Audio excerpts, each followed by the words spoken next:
මේ සබහාදහමේ තියෙනවා. ඔබේ මනසේ තියෙන ගිනි ගොඩවල්, ඔබේ මනසේ තියෙන ඒ අමුතු ස්වභාවය මොකක්ද? ඇයි අපට දැනෙන්නේ නැත්තේ මේ සැනසීම, නිදහස, සැහැල්ලුව?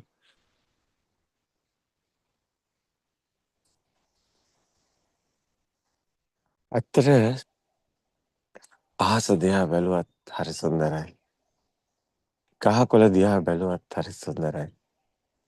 මහ පොළොව දිහා බැලුවත් හරි සුන්දරයි. ඔබේ හදවත හිස්නම් සුන්දරයි. හැමතැනම සුන්දරයි.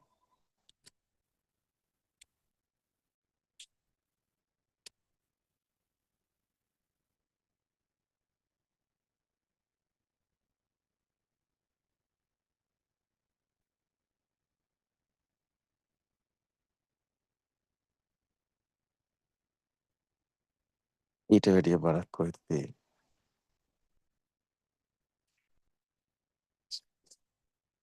ඊට වැඩිය දහමක් කොහෙද තියෙන්නේ? ඊට වැඩිය කතාවක් කොහෙද තියෙන්නේ?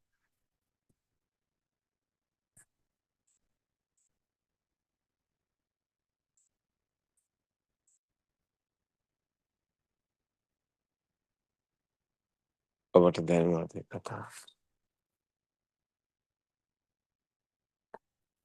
අපි දැන් මේ ස්ථානට අපේ කාට හරි එන්න කිව්වොත් කවුරු හරි මේ ස්ථානට ආවොත් එතන මෙතන සුදුසු නැත්තම් එන එකත් ඇත්තටම සුදුසු නැත්තම් තේරුම් ගන්නෑ. මෙතන කවුරු හරි ආවම වෙන්නේ මොකද්ද? එයාගේ හැඩතල, එයාගේ ආර්ට් එක. එයා මෙතනට එනවා කියන්නේම මේ පරිසරයත් සුන්දරත්වයත් හැමදේම නැති වෙනවා. අපි මේ ධර්ම දේශනාවලට පවා අපි මේ එක මේ දහම් යාත්‍රා වැඩසටහනේදී ගමක් ගමක් ගානේ ගයක් ගයක් ගානේ මේ ආරංශයේ මේ යන මේ ගමනේදී අපිට බොහෝ අය සම්බන්ධ වෙනවා කටයුතු වලට. හැබැයි සමහර ගොඩක් තැන්වලදී අපිට දැනෙන්නේ අපහසුයි. එක එක්කෙනාගේ හැඩතල ඒ යන තැන්වලදී අපිට දැනෙනවා ඒ සැනසීම, ඒ නිදහස ඒ තැන්වල නැති වෙනවා. මයින්ඩ් එකෙන් එක විදිහට මිනිස්සු ඇත්තටම කිව්වොත් හරියට නිකන් අර ඇවිදින ගිනි ගොඩවල් වගේ පත් වෙනවා. ඒක හරි ඇත්තටම කිව්වොත් අපි මේ අහස දිහා බලලා, අපි මේ හුළඟ දිහා බලලා, අපිට මේ දැනෙන මේ හැම දෙයකම ඒ නිදහසේ සැහැල්ලුව, ඒ අකම්පිත ස්වභාවය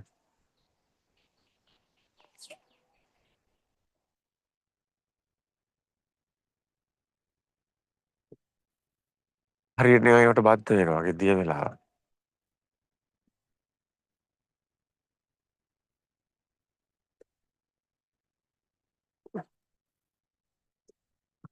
අපි අර දවසක් කිව්වේ ඔබ වනාන්තරයකට යනවා.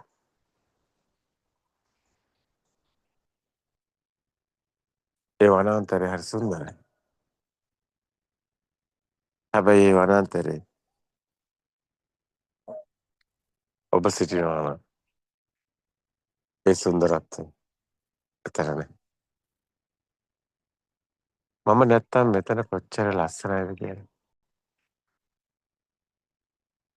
අන්න එදාට ඔබට හිතෙයි.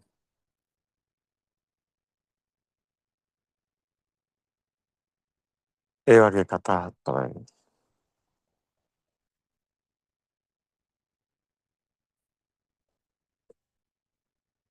අපි පුංචි කාලේ ඉඳන් අපි එක දේවල් හිතනවා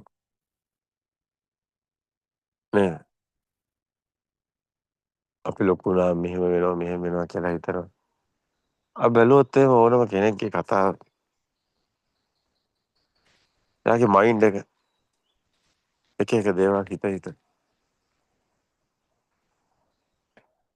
අර ගස්වල කොළ හෙල්ලෙන එක.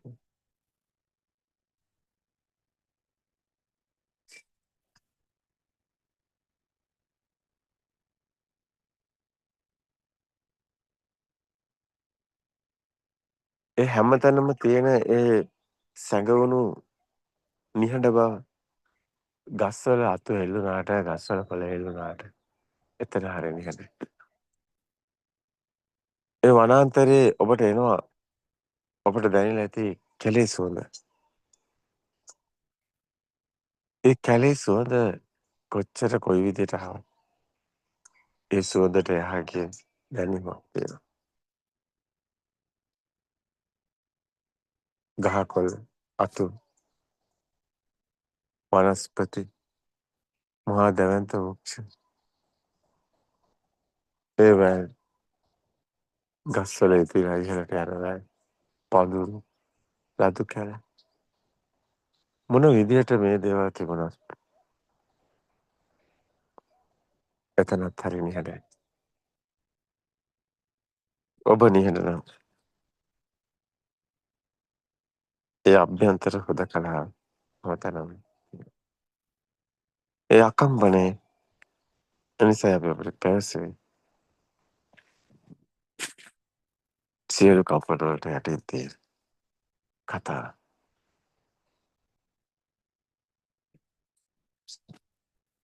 මහා භූතත්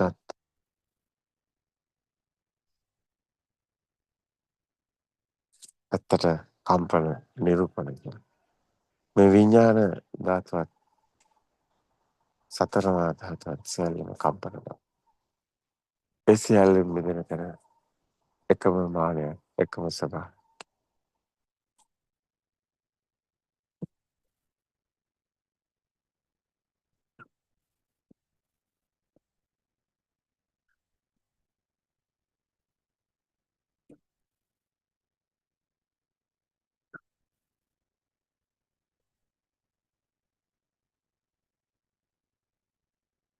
ඒතර මේ ස්වභාවික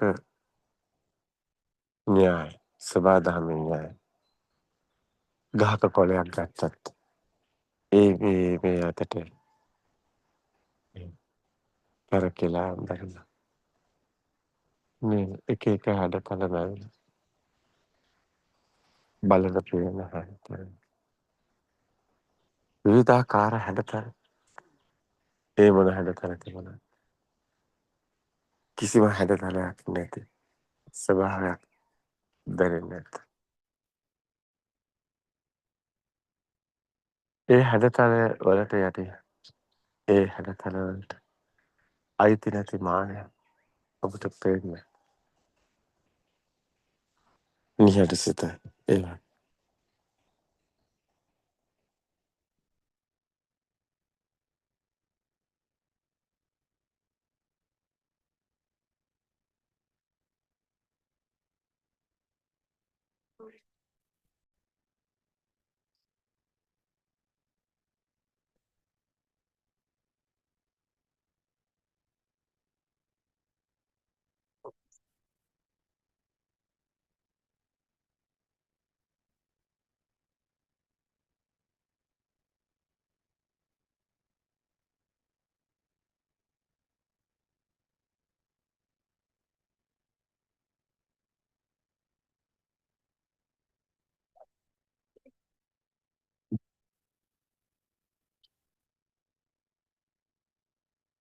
මේ මේ ප්‍රදේශයට ලොකු මුලක් කියලා.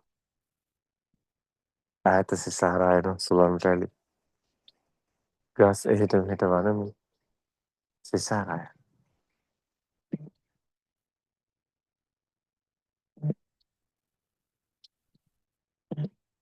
ඒ හුළඟට වැනෙන ගස්වල අතු එකිනෙක හැප්පෙලා නාදයක් ඇති කරනවා.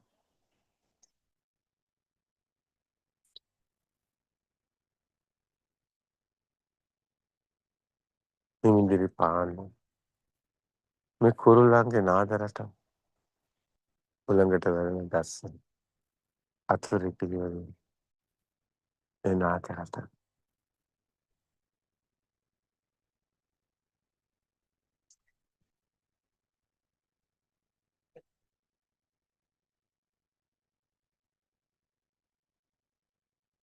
අපිට පේනවා ආසේ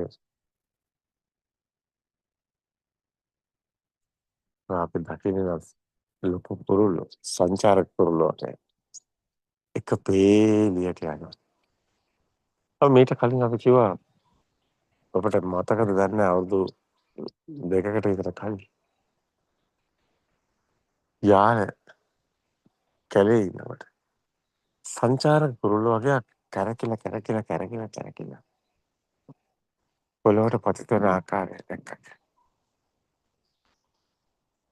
සංචාරක කුරුල්ලෝ කියලා කියන්නේ උඩුහුලකට ඇත්තට යොමු වෙලා ඒ උඩුහුලකත් එක්ක තමයි මේ කුරුල්ලන් ඇත්තටම ඒ දේශාන්තර හරහා පියාසර කරන්නේ.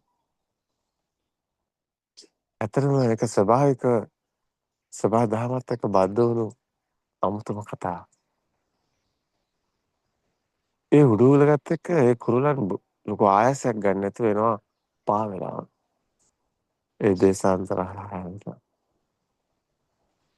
ලෑන්ඩ් කරන්නේ හරියට නිකන් අර ගුවන් යානයක් ලෑන්ඩ් කරනවා. වටේට කැරකිලා පෘථිවියට සමීප වෙනවා. පෘථිවි තලයට. මේක දැකලා ඇති සමහර අය. ඒක ඕනනම් YouTube එකේ බලලා ඒක සර්ච් කරන්න. Google එකේ.